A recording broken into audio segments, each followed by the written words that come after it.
Buenos días, mi nombre es Carlos Eduardo González García. Soy estudiante de la licenciatura en Contaduría en la FES Cuautitlán. El tema a tratar hoy es reto a realizar un video de la materia Dictamen a los estados financieros, impartida por el Dr. Argenis Iván Mejía Chavarría. El tema a tratar en este video será de los ingresos por adquisición de bienes estipulado en el capítulo 5 del título 4 de la Ley del Impuesto sobre la Renta.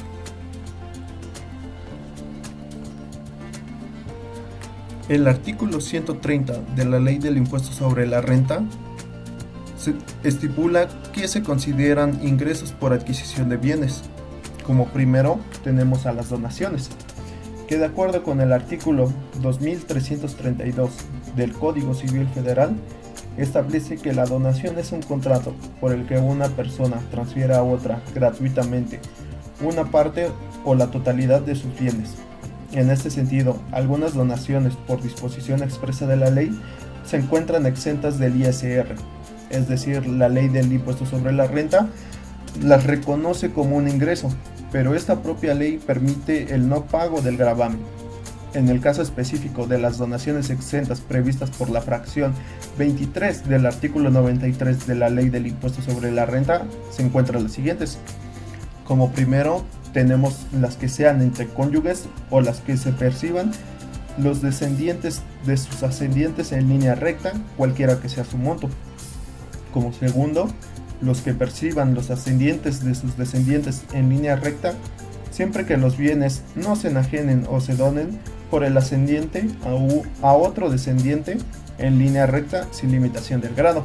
Y como último, los demás donativos, siempre que el valor total de los recibidos en un año calendario no exceda de 3 veces la unidad de medida y actualización elevado al año. Por el excedente se pagará el impuesto sobre la renta en los términos del capítulo 5 del título 4 de la Ley del Impuesto sobre la Renta. Como segundo ingreso que establece el artículo 130 se encuentran los tesoros. Aun y cuando es un concepto muy particular, las leyes relativas contemplan una definición expresa de lo que se considera como tal. Al haber encontrado un tesoro, la persona que lo haga deberá considerarlo como un ingreso por adquisición de bienes, y para ello se tiene que conocer qué es lo que legalmente se considera como tesoro. Para estos efectos, el artículo 875 del Código Civil Federal indica que se entiende por tesoro el depósito oculto de dinero, alhajas u otros objetos preciosos cuya legítima procedencia se ignore. Nunca un tesoro se considerará como fruto de una finca. Además, el numeral 876 del mismo ordenamiento civil señala que el tesoro oculto pertenece al que lo descubre en el sitio de su propiedad. Así las cosas. Si una persona descubre un tesoro, deberá considerarlo como un ingreso por adquisición de bienes y acumular el ingreso correspondiente. Como tercero, tenemos aquellas que se señalan en los artículos 125, 160 y 161 de la Ley del Impuesto sobre la Renta. Son primero las adquisiciones por prescripción, que en términos generales se considera prescripción según lo dispuesto en el artículo 1135 del Código Civil Federal, el medio de adquirir bienes o de librarse de obligaciones mediante el transcurso de cierto tiempo y bajo las condiciones establecidas en la ley. Ahora sí, como cuarto ingreso se encuentran los supuestos señalados en el artículo 125, 160 y 161, que son los ingresos que se entiende para efectos del artículo 125, los ingresos por adquisición de bienes cuando el valor del avalúo por un bien objeto de una enajenación exceda en más de un 10% de la contraprestación pactada por la misma. El total de la diferencia se considerará ingreso del comprador. Además, igual tratamiento se le dará en los supuestos en los que un extranjero sin establecimiento permanente en México adquiera bienes en los términos del artículo 160 y 161 de la Ley del ISR. Como quinto se encuentran adiciones y mejoras que pasan a ser propiedad del arrendador, las construcciones, instalaciones o mejoras permanentes en bienes inmuebles que de conformidad con los contratos por los que se otorgó su uso o goce temporal queden a beneficio del propietario. El ingreso se entenderá que se obtiene al término del contrato y en el monto que a esa fecha tengan las inversiones conforme al avalúo que practique la persona autorizada por las autoridades fiscales. El ingreso de este supuesto en sí mismo tiene lógica, ya que cuando el arrendatario realiza mejoras y adiciones a un inmueble que está arrendando, dicho arrendatario considerará estos conceptos como deducibles y al suponer una mejora que queda en beneficio del dueño del inmueble, para este será un ingreso por adquisición de bienes. Ahora bien, en el artículo 131 de la Ley del Impuesto sobre la Renta se considerará deducciones los siguientes conceptos: las contribuciones locales y federales, con excepción del impuesto sobre la renta, así como los gastos notariales efectuados con motivo de la adquisición. Los demás gastos efectuados con motivo de juicios en los que se reconozca el derecho a adquirir. Como tercero, los pagos efectuados con motivo de avalúo. Y como cuarto, las comisiones y mediaciones pagadas por el adquiriente. Como se aprecia, en realidad las deducciones de este tipo de ingresos son contadas y muy específicas.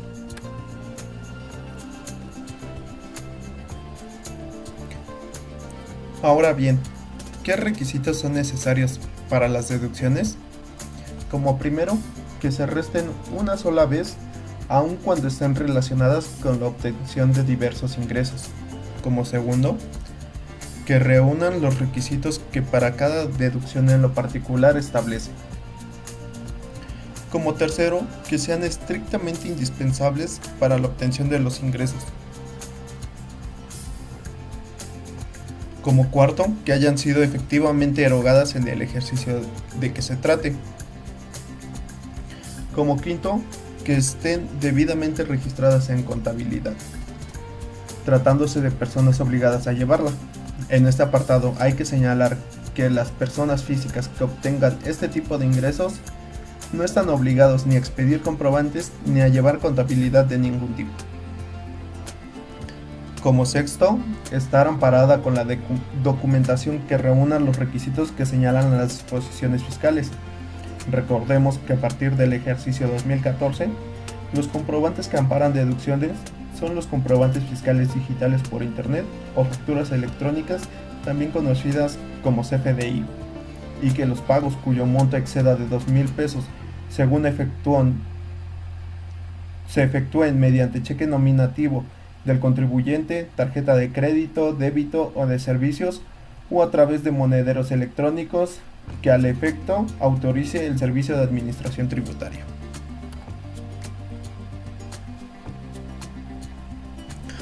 Ahora bien, se tiene la obligación de hacer algún pago provisional cuando se obtengan ingresos por adquisición de bienes.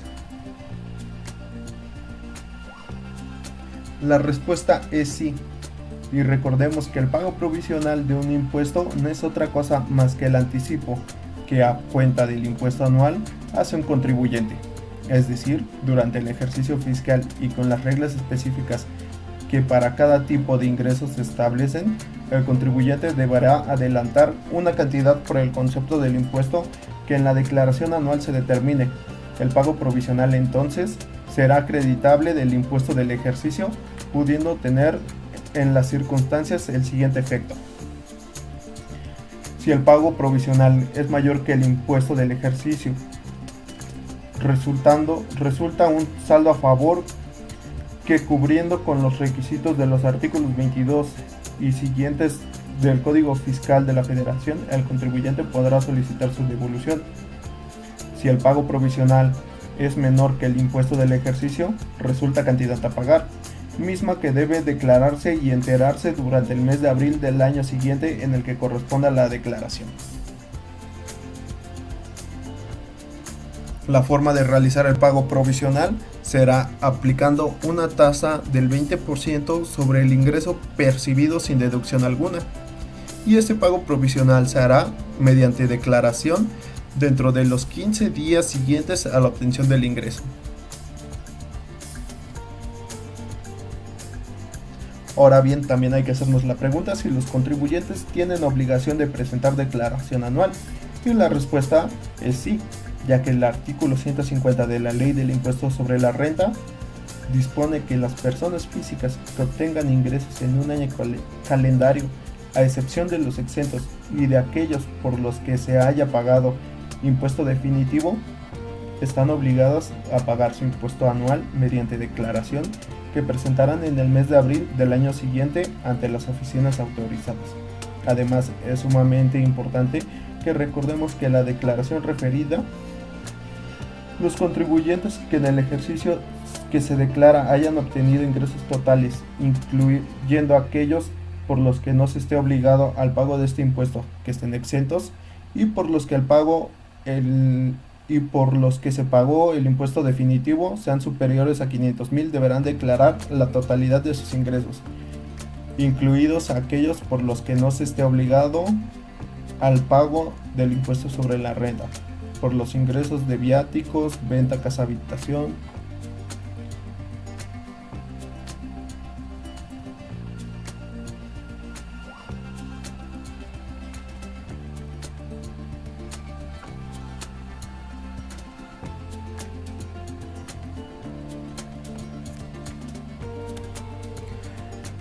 En conclusión, los artículos 130 al 132 son importantes para determinar qué actos se consideran para la adquisición de bienes y así poder realizar el cálculo del impuesto de forma correcta, esto tomando en cuenta los ingresos así como sus deducciones.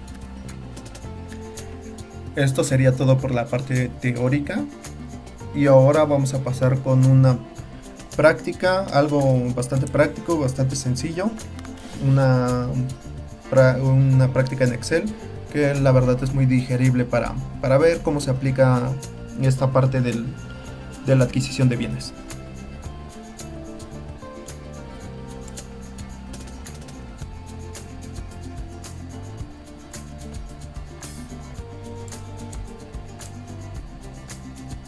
Este ejercicio será para la determinación de un impuesto en el ejercicio 2022. Supongamos que la señora Sara Hernández, quien es, por cierto, una persona muy espléndida, le dona a su hermana la cantidad de 6 millones de pesos mediante transferencia electrónica el día 4 de mayo del 2022, por lo cual se solicita que se determinen los efectos fiscales para dicho donativo. En primer orden, al tratarse de un donativo no exento del ISR, la persona que lo recibe deberá considerarlo como ingreso por adquisición de bienes de conformidad con el artículo 130 que tratamos hace un momento. En los términos de la fracción 23 del artículo 93 de la ley del ISR, se tiene que, si bien es cierto, es un donativo, no estaría exenta en su totalidad. Considero que en los términos del inciso C, la persona que recibe el donativo tiene derecho a la exención de hasta 3 veces la UMA elevada al año, es decir, que la exención sería por 105.360.90, que es la cantidad resultante de tomar la UMA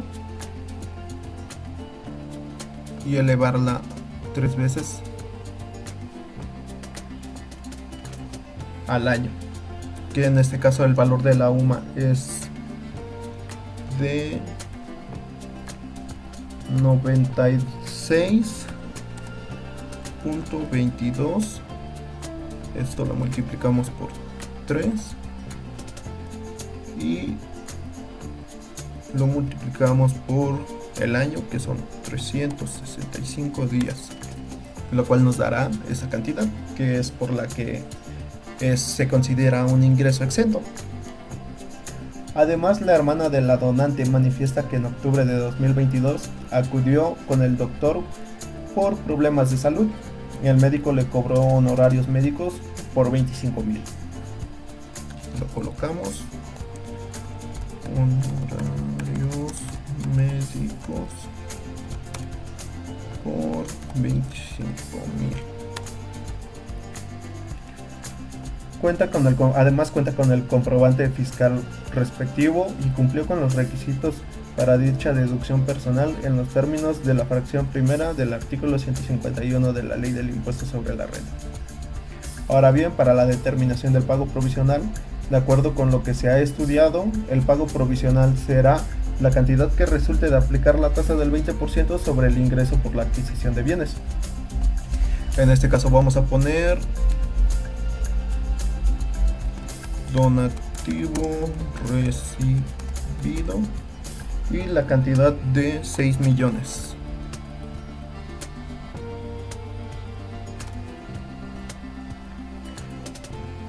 A eso le restamos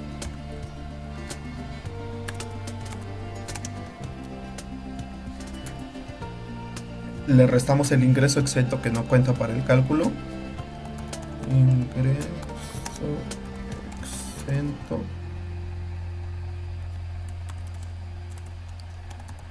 exento, que son los 105.360.90. Eso nos va a dar como base gravable 5.894.639.10. Y a esto le vamos a aplicar la tasa del ISR para el pago provisional, que si bien recordamos es 20%. Tasa de ISR 20%.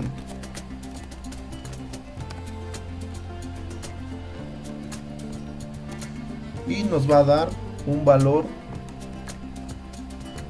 de 1.178.927.82, que este será nuestro ISR por adquisición de bienes, que se contará para el pago provisional. Ahora bien, el importe del pago provisional, como ya lo habíamos estudiado anteriormente, deberá enterarse a más tardar dentro de los 15 días hábiles siguientes a aquel en el que se obtuvo el ingreso. Y por último, para la determinación del impuesto sobre la renta anual, se hará de la siguiente forma. Colocamos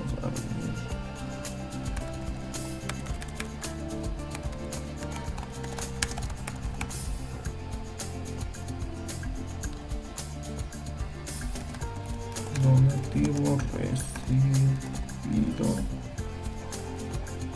que son los 6 millones que también pusimos en la parte del impuesto del pago provisional, menos también el ingreso exento,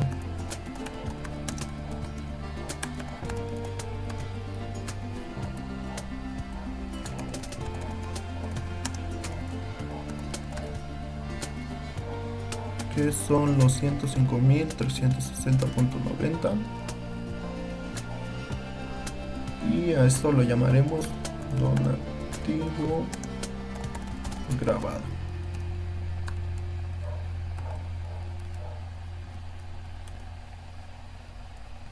Seguidamente restaremos la deducción personal por los gastos médicos que se realizó.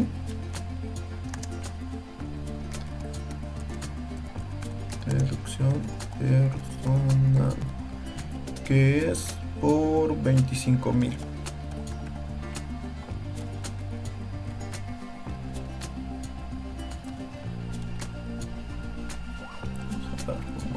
número. Y a esto lo llamaremos nuestra base anual para ISR.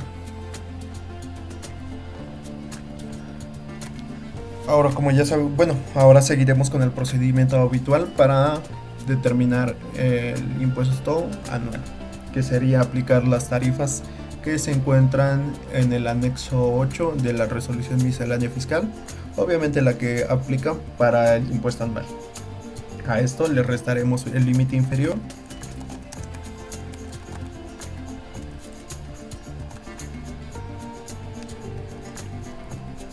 que en este caso para 2022 para 2022, y encontrando nuestro ingreso por 5.869.639.10, nuestro límite inferior sería de 3.898.140.13.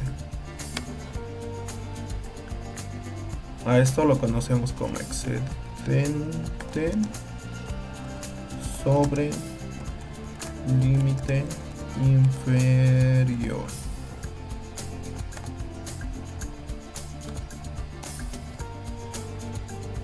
A este excedente le aplicamos la tasa que igual viene en las tablas o en las tarifas establecidas en el anexo 8.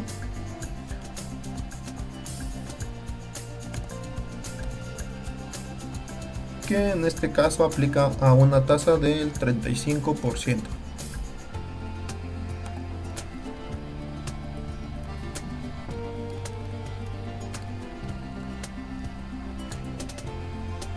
Y a esto lo conocemos como impuesto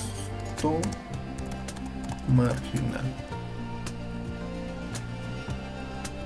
A este resultado se le sumará una cuota fija, que en este caso es de 1.222.522.76, por lo cual será un ISR determinado por un valor de 1.912.547.40. A esto, ya después de esto, hay que disminuirle el pago provisional que realizamos con anterioridad. Pago provisional, que es por la cantidad de 1.178.927.82.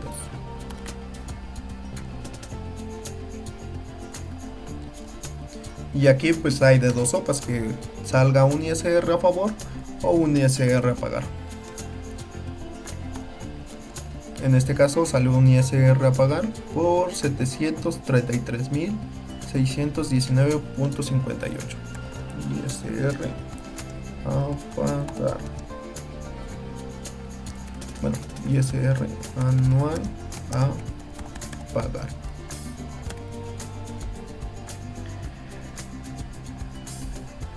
Y este cálculo, este ISR, deberá de ser cubierto en abril de 2023, cuando se presente la declaración anual de 2022.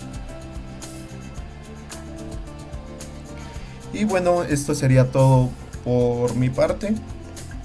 Espero que haya sido una explicación bastante clara de lo que son los ingresos por adquisición de bienes, que haya quedado claro, que no existan ninguna dudas. Yo creo que sí, fue un ejercicio bastante simple, entonces no creo que haya duda alguna. Sin más por agregar, muchas gracias por su atención.